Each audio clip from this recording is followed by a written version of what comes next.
What's up tout le monde, bienvenue sur l'Open Podcast avec Michael. Mon nom est Michael Lavallée-Gravel et aujourd'hui je vais aborder un sujet qui est, dans le fond, c'est comment j'ai resté groundé, comment je fais pour rester groundé dans ce que je vis. Il y a quelqu'un qui m'a posé la question, qui m'a demandé comment tu fais? Comment tu fais, man? Ça ferait un bout que j'aurais crié, je cancelle le projet. Puis t'as l'air quand même de bien vivre avec ça. Puis oui, je vis bien avec ma réalité. Mais comment je fais pour passer au travers? C'est un mélange de perspective, de meaning, mais aussi vraiment de croire que tout est correct. Puis que les journées où j'ai envie de crisser mon poing dans toutes les murs, puis que les journées où je pleure, puis les journées où je taboute, sont autant corrects. Fait que c'est un peu ça aujourd'hui que j'ai partagé. J'espère que ça va résonner avec la bonne personne. Merci. Bonne écoute. Fait que, comment tu fais quand ça marche pas? Parce qu'on m'a posé la question. On m'a posé la question la semaine passée. Ça m'a fait réfléchir. Il y a quelqu'un à qui je parlais, que j'ai exprimé un peu ce que j'ai vécu dans les dernières années, qu'est-ce que je continue de vivre, qu'est-ce les challenges qui sont dans ma vie, whatever. Puis ils m'ont demandé, comment tu fais? Comment tu fais? Parce que souvent les personnes qui ont une maladie chronique, souvent les personnes qui ont développé qui ont eu une période de maladie comme toi t'as eu, qui vivent des moments autant durs, autant souffrants, autant challengeants, ben la dépression c'est pas rare, l'anxiété permanente c'est pas rare, le perte de joie de vivre, le goût de s'enlever la vie est quelque chose de vraiment probable. Comment tu fais pour te garder groundé comme t'as l'air d'être groundé? Ça m'a fait réfléchir, puis la première chose qui m'est venue en tête, c'est la perspective. La question, c'est comment tu fais quand ça va mal? Il y a quelqu'un qui a dit que ça allait mal. Oui, il y a des choses dans ma vie qui sont vraiment pas comme je pensais. Vraiment pas comme je veux. Vraiment pas comme je voulais. Puis loin de ma belle imagination sur ce que j'allais faire à 21 ans. Mais est-ce que les choses sont pas correctes? Est-ce que les choses sont pas comme il se doit? Est-ce que ce qui est arrivé et ce qui continue de se passer en ce moment, malgré qu'il y a une belle amélioration chez toute ma tête en ce moment, puis je prends un peu d'énergie, je mange un petit peu plus, c'est vraiment nice, puis je suis content de le partager, ça, je prends du mieux, on est en juillet quand je dis ça, puis... Mais est-ce que les moments challengeants que j'ai vécus étaient pas corrects? Ben non, justement, non. Tout était exactement on purpose. Fait que déjà là, ma première réponse, c'est la perspective que tu vas décider de prendre sur les choses qui t'arrivent va changer le monde dans lequel tu vis. Très tôt dans mon temps de maladie, j'ai fait, OK, you know what? J'arrive pas à m'entraîner, j'arrive pas à aller sur la glace, la vie va devenir mon fucking gym. La vie, mon épreuve de santé, toutes les deuils que j'ai eu à faire, toutes les émotions que je vis vont être mon bench press, mon squat, puis mes pull-ups. À tous les jours. Puis à partir de ce moment-là que tu vois ça comme ça, quand tu vas dans un gym, ça te fait quoi? Ça te rend plus fort. Ben, moi, je vis juste des affaires qui me rendent plus fort. Je vis juste des affaires qui m'amènent exactement où ce qu'ils doivent m'amener parce que j'ai aussi développé la perspective de OK, je le vois pas avec mes yeux. Mais peut-être que si j'étais capable de parler au futur Michael, il me dirait Hey yo buddy, relax. Relax, parce que oui, c'est dégueulasse. Oui, t'es tanné d'avoir de la nausée. Oui, t'es tanné de pas manger. Oui, t'es tanné de perdre du poids. Oui, t'es tanné d'être brûlé. Mais je te dis, ça t'emmène à un endroit vraiment spécial. Un endroit que tu peux pas imaginer, puis un endroit que je te dirais pas. Mais continue de mettre un pied à l'avant. Continue de faire confiance. Puis continue de voir la vie comme ta voix. Puis continue de changer ta perspective, puis de pas te laisser aveugler par ce qui m'arrive est atroce. Non. L'expérience que tu fais est dégueulasse. Le meaning que tu y accordes est puissant. Donc, ce qui va m'arriver, ce qui m'arrive, est quelque chose de puissant. Je suis un ancien athlète. Dans ma tête, je suis encore un athlète, mais clairement pas en ce moment, physiquement. Non. Mais ce qu'on réalise en tant qu'athlète, c'est que quand tu es dans un gym, ça te tente pas tout le temps de pousser fort puis de pousser l'autre. Ça te tente pas tout le temps de courir ou de nager puis d'être essoufflé puis de whatever ce que tu fais comme sport. Mais ça, c'est ça que ça prend pour t'amener à devenir l'individu que tu veux être pour gagner une médaille d'or, pour être dans la Ligue nationale, pour whatever. Fait que si ce que je fais face est pour moi, pour m'amener à ma médaille d'or, que je sais pas c'est quoi ma médaille d'or, fine. Je suis prêt à le pogner le training. Je suis prêt à m'entraîner, puis la vie, ça va être mon personal trainer. Fait que ça serait ma première réponse. Parce que aussi, vous avez sûrement déjà vu une photo sur YouTube, Facebook, Instagram, whatever. C'est une robe, puis tu demandes à plein de personnes, ils voient ce style de robe-là, qui est une genre de robe lignée blanche ou verte. Puis il y en a qui la voient grise, il y en a qui la voient verte, il y en a qui la voient beige. Pourquoi? Parce qu'on a toutes une lunette de vue différente. Ben, c'est la même chose sur la vie. On voit toutes les choses de la manière différente. Mais ce qui est hot, c'est que tu peux changer de lunette quand tu veux. Tu peux décider de ne plus en porter non plus. Là, je vois pas l'écran. Non, je suis pas aveugle à ce point-là, mais je veux dire... Puis c'est drôle que je dise ça, je suis pas aveugle à ce point-là. C'est justement en me fermant les yeux puis en réfléchissant sur la possibilité que, en réalité, je pense voir clair, mais je vois peut-être pas clair sur ce qui se passe dans ma vie. Je pense que j'ai les bonnes lunettes qui me permettent, qui voient, tu sais, je pourrais me dire, j'ai les bonnes lunettes que, ouais, c'est dégueulasse comme expérience, puis ça fait juste créer de la souffrance, puis j'ai juste perdu du poids. Mais peut-être qu'en étant aveugle, en me fermant les yeux, je peux voir avec un œil plus profond, avec un œil spirituel, avec une vision plus claire, plus ancrée dans où ça va m'amener. Fait que ça serait ma première réponse. Ma deuxième réponse, ça serait j'ai dû, puis c'est pas naturel pour moi, puis c'est pas naturel pour beaucoup de monde, puis tout le monde doit le faire au travers de ce qu'ils vivent, développer une acceptance et une confiance radicale. J'ai dû accepter que c'était ce que je devais vivre. J'ai dû accepter que pour le moment, je dois arrêter de penser au hockey ou je dois arrêter de m'entraîner. Je veux dire, ça fait 1 an et demi, je me suis pas touché un poids. Je veux accepter que ce qui est là n'a pas d'autre raison d'être. Que ce qui est là est ce qui doit être là. C'est comme si un papillon, tu sais, un papillon avant d'être un papillon est une chenille. C'est comme si la chenille, au moment de la métamorphose, était comme, elle sait pas qu'elle va devenir un papillon, mais comme, non, fuck that, moi je cancelle le projet, je cancelle, ça va être trop souffrant, cette étape de métamorphose-là, toute dégueulasse, parce qu'ils sont dans son cocon, puis ils ont l'air de souffrir, puis whatever. Non, I'm out, parce qu'il voit pas qu'il peut devenir un papillon. Mais si cette chenille-là fait confiance, que où est-ce que ça l'amène, c'est dans une vie de papillon. La chenille est comme fuck it. Je te fais confiance. Je te fais confiance, peu importe c'est à qui tu dis que tu fais confiance. D'ailleurs, petite parenthèse, ça a été prouvé que les papillons, quand ils sont des chenilles, dans le processus de métamorphose, les cellules du papillon résistent. Les cellules de la chenille résistent et essayent d'attaquer les cellules du papillon qui sont en train de se construire.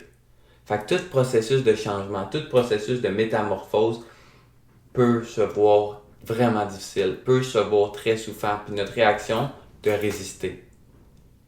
Puis j'ai résisté, puis ça m'arrive de résister, puis ça m'arrive de pas accepter. Mais là, je dis à mes cellules, je dis à moi, je dis à mon corps, je dis à toutes les parties de moi-même, hey, acceptons, puis faisons confiance que de l'autre bord de tout ça, c'est une vie de papillon qui m'intéresse. Une vie de papillon, puis je vous dis, ils vont me faire tatouer un papillon. Ça, puis un soleil. Parce que j'ai envie d'être un fucking sunshine, no matter what happens. Fait que ça serait ma deuxième réponse. Ma troisième réponse, ça touche un peu à la perspective, mais c'est un thème en soi dans la mesure où il n'y a rien qui n'est pas correct. Puis où je veux m'en aller avec ça, c'est que les émotions qu'on vit souvent, ce qu'on vit dans notre vie, qui n'est pas exactement au niveau des attentes qu'on s'est mis, des attentes de ce qui doit être, on voit ça comme pas correct. Puis notre degré de souffrance est directement relié au gap qu'on a entre nos attentes et la réalité. Plus ce gap-là est grand, plus la souffrance est grande. Fait que plus je me suis mis des attentes, plus je me mets des attentes sur ce qui doit être, plus je me mets sur des attentes sur ce qui est correct et sur ce qui est pas correct, plus je souffre. Plus je souffre. Puis pourquoi j'ai abordé les émotions, c'est que je pense qu'on n'est pas habitué à regarder au plus profond de soi-même. Je pense qu'on n'est pas habitué à vivre les émotions qu'on trouve désagréables, les émotions qu'on juge comme pas correctes. La peur, l'anxiété, la colère, la frustration, le désespoir, la culpabilité, la honte. Ces émotions-là sont vraiment dures à vivre. Mais intuitivement, puis de par le chemin spirituel, la croissance que j'ai faite, dans ce que je me suis, le mindset que j'ai plongé, la réflexion, la lecture, les méditations, je me suis lancé intuitivement dans alright, la vie, elle m'ouvre la porte sur tout ce que j'ai eu de la misère à vivre dans ma vie. L'anxiété de pas être assez, l'anxiété de pas être assez important, l'anxiété de pas en faire assez, l'anxiété de pas réussir, l'anxiété de ma santé, de la peur d'être malade, de whatever. On a tout fucking beaucoup de peur enfouie qu'on regarde pas puis qu'on compense par 1 million de comportements justement pour pas aller plonger là-dedans, que ce soit, tu sais, ça peut être facile de dire au niveau de l'alcool, des réseaux sociaux, des parties, du sexe, de la drogue, que c'est des comportements qui fait qu'on deal pas avec les émotions qu'on a, mais le surentraînement, les actions tout le temps compulsives, l'OCD, le désir de tout le temps en faire plus, le jamais être capable de s'asseoir avec soi-même, c'est toutes des manières de compenser. Bref, tout ça pour dire que j'ai pris ce moment-là, les dernières années de maladie, j'ai fait, you know what? M'a sauté dans mes peurs. La vie m'ouvre une porte, m'a la défoncé. Et j'étais pas prête. On n'est jamais prête tant que ça sur le moment. Puis la première fois que j'ai vraiment fait face à ça, j'étais en pleine nuit d'insomnie. Il était 3h du matin, dans une de mes premières nuits d'insomnie, où est-ce que à ce moment-là, je comprenais pas pourquoi. Je comprends toujours pas pourquoi quand ça m'arrive, mais je veux dire, je suis en paix maintenant. Mais tu sais, peut-être que je mange pas assez, ce qui fait que dans ma journée, dans la nuit, ça m'arrivait de me réveiller puis d'avoir faim. D'être réveillé comme un rond de poêle, allumé comme un rond de poêle, d'avoir faim.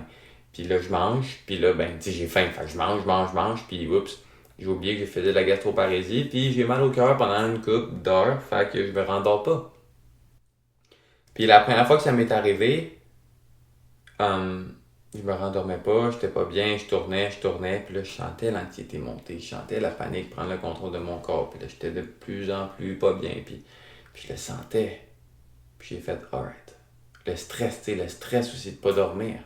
Le stress d'avoir pas de sommeil, pas de récupération, t'es déjà brûlé, fuck, demain, tu guériras jamais dans le fond. J'ai fait fuck off. Je retourne, je m'en vais m'asseoir, dans le noir, pas de musique, pas rien, puis je m'en vais pas me coucher tant que j'ai pas été avec ma peur. Puis je me suis assis. Puis j'ai senti la peur, puis j'ai senti mon cœur pomper dans mon chest, puis j'ai senti l'anxiété, mon cœur qui se resserre, mon estomac qui se noue, puis je l'ai vécu. Puis un moment donné, j'ai eu une vision, puis je me suis juste senti en paix tout d'un coup. Comme si mon corps m'avait dit « Hey, c'est correct, t'as vécu ce que t'avais à vivre. Tu vois, t'es en sécurité, y a pas de stress. Y a pas de stress, tout est correct. » Puis ensuite, j'ai réalisé de par Cal Cease à l'événement que je suis allé, ou Cal Cease dans des podcasts, ou même un TED Talk que j'ai écouté récemment dans le cadre de mon cours pour être un Mindset Developmental Coach. Ce que ça dit, c'est qu'une émotion, c'est 90 secondes. Mais nous, on s'attache à cette émotion-là. On la juge comme de quoi de pas correct. On la vit pas. Fait que qu'est-ce que ça fait? Elle prolonge dans le temps, puis ça prend une expansion. Tandis que si on plonge dans notre émotion, qui est correcte, mais qu'on juge pas correct, est dans le fond juste une émotion désagréable, puis qu'on plonge dedans, ça nous permet de, guérir ce qu'on doit guérir en soi, mettre à la surface, dans le fond, une émotion qui te fait vivre ça comme ça, c'est juste quelque chose qui demande de sortir à la surface. Puis quand tu te permets d'être présent, quand tu plonges dedans au lieu d'aller sur ton sel, quand tu plonges dedans au lieu de passer par-dessus, tu permets à ton subconscient, à la présence de passer en toi pour te guérir. Puis guérir ce pattern-là, guérir ce truc-là qui a fait en toi que tu n'étais pas bien avec ce qui était ou que tu as développé que si tu faisais pas ça, ben tu vas être ici, que si tu dormais pas tant, tu vas être brûlé, que tout ça vient créer de l'anxiété. Mais tout ça a été rentré à l'intérieur de toi par du monde qui t'ont dit ça, par des expériences que tu as vécues, par des assimilations que tu as faites de par l'expérience quand tu étais jeune. Puis Kelsey, une des choses les plus puissantes qu'il a dit, c'est ça que j'ai fait après, je permets à l'anxiété d'être dans mon corps. Puis moi, une des choses qui me trigger le plus, c'est la constipation. Parce que je veux pas que les toxines restent en dedans, je me sens pas bien, j'ai mal au ventre, je mange déjà pas beaucoup, je me sens encore plus gonflé, j'ai l'estomac qui me remonte dans le front, je me sens pas bien, puis j'ai envie que ça sorte, Chris. Mais là, c'est de faire. Non. Je permets à la constipation. Je permets à mon corps d'être constipé. Même si je comprends pas, je permets à mon corps de faire ce qu'il a à faire, puis j'y fais confiance. Je permets à l'anxiété d'être dans mon corps. Je permets au petit gars, le petit Michael qui a peur de rester malade, d'être dans mon corps. Puis je t'invite à vivre ce que tu as à vivre. Puis après ça, tu peux aller un step de plus loin puis dire je vis de la peur, puis ça m'excite. Puis pourquoi ça m'excite? Puis c'était la même chose dans le TED Talk de la fille. C'est de la madame. C'est pourquoi ça m'excite? C'est parce que je sais que de l'autre bord de ça, il y a un Michael plus libre. Je sais que de l'autre bord, il y a une version de moi qui est plus en paix avec ce qui est. Je sais que de l'autre bord, il y a une version de moi qui est plus libre puis qui ne dépend pas de plein d'affaires pour se sentir en paix, en sécurité, en abondance, se sentir important. Puis c'est ça qui est hot. Fait que je vous invite à sauter dans ce que vous vivez. Je vous invite à aller dans ce que vous considérez de pas correct. Puis c'est ça ma troisième réponse. Rien n'est pas correct. Fait que la vie m'a amené... J'ai fait un 6 mois de maladie où est-ce que j'étais à la maison, que je travaillais pas, que je filais vraiment pas, que j'étais juste beaucoup seul. Puis j'ai fait « Alright, il y a rien de pas correct là-dedans. La vie, elle m'ouvre ça. Aller plus profondément, m'a sauté dedans. » Puis c'est là que j'ai passé 4 à 5 heures par jour à juste être en nature, puis réfléchir, puis regarder mon mental, puis être avec mes émotions. Je vous dis pas quoi faire, je veux pas dire à personne quoi faire. Mais plus on va plonger dans nos émotions, plus on va se guérir en tant qu'humain, puis plus on va devenir plus libre. Puis plus tu es prêt à faire le travail sur toi, plus tu es prêt à regarder en dedans de toi comment tu peux guérir, plus tu es prêt à regarder en dedans de toi tes blessures, tes défauts, tes souffrances, tes douleurs, plus tu permets aux autres de faire eux-mêmes. Puis la plus belle différence que tu peux faire dans cette planète-là, c'est de te libérer. C'est de faire le travail sur toi, c'est d'apprendre à aimer avec un grand A. Pourquoi? Parce que tu deviens le rayon de soleil qui permet aux autres de rayonner aussi. Tu permets de par ton amour avec un A majuscule aux autres de s'aimer. Tu permets à tout d'exister parce que rien n'est pas correct. Fait que comment tu fais, Mick, pour être autant groundé dans cette expérience-là? Je fais confiance. Je lâche prise. J'accepte. Je juge rien comme de quoi de pas correct. Je change ma perspective sur ce qui est. Puis j'en rajouterai un dernier qui est vraiment puissant. J'aime. J'essaie d'aimer tout avec un A majuscule. J'essaie d'aimer autant mes nausées, ma perte de poids que ma guérison qui commence. J'essaie d'aimer autant la constipation, l'anxiété, la peur que ce qui m'a permis de créer un podcast, de peut-être avoir un impact sur du monde, de me libérer. J'essaie d'aimer avec un grand A les parties de moi que j'ai jamais voulu aimer. J'essaie d'aimer avec un grand A la partie de moi qui a besoin ou qui a tout le temps eu le goût d'en faire plus, d'inspirer le monde, de se sentir important, autant que juste ma vulnérabilité, mon authenticité, ma capacité à être fort et présent et aimer les autres. J'essaie juste d'aimer avec un grand A ce qui est, pour permettre aux autres d'aimer avec un grand A ce qui est. J'essaie juste d'aimer avec un grand A tout ce qui est, parce que je sais en moi qu'il n'y a rien de plus grand que l'amour. Puis que si je suis capable d'aimer ma maladie, d'aimer qui je suis sans mon corps, d'aimer qui je suis avec mon corps, d'aimer tout,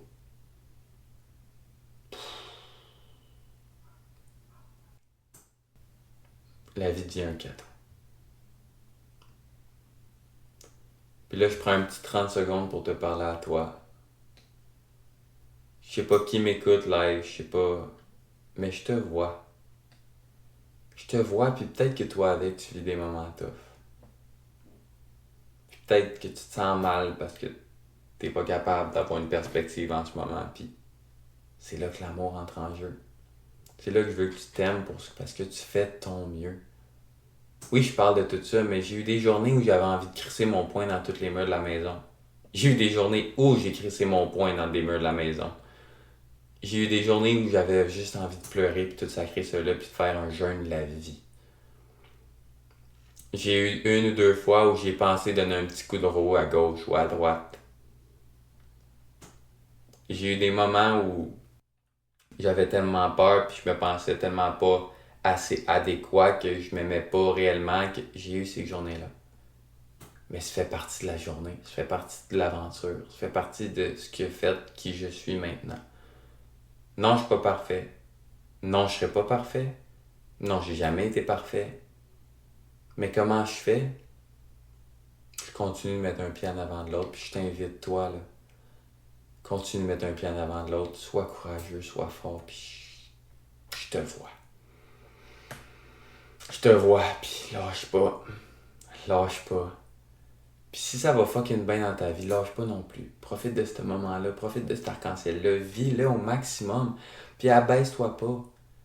Non, montre les autres autour de toi. T'as pas besoin de souffrir, t'as pas besoin d'être malade, t'as pas besoin...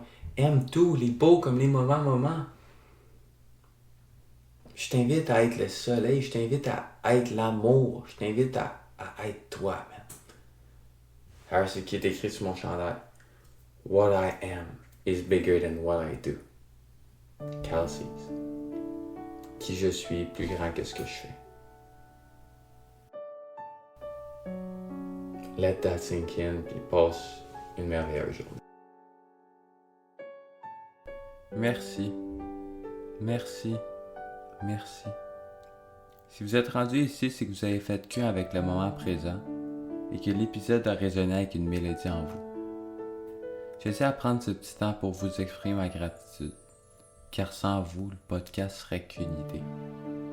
Et aussi, j'aimerais vous inviter à communiquer avec moi et à me donner du feedback, à me lancer des idées de sujets que vous aimeriez que j'aborde, à me présenter quelqu'un qui a une histoire à partager ou peu importe la raison. Sentez-vous juste à l'aise de me contacter afin d'amener cette idée à fleurir de plus belle. Si le cœur vous en dit, le lien de mon site est dans la bio du podcast ou sur mes réseaux sociaux. Et pour finir, je tiens à parler à toi. Oui, toi. Pour te rappeler que le monde est à une meilleure place avec toi. Et qu'il n'y a pas besoin de rien de plus que toi qui es 100% toi. Let that sink in. Merci. Et que la paix et l'amour soient avec vous.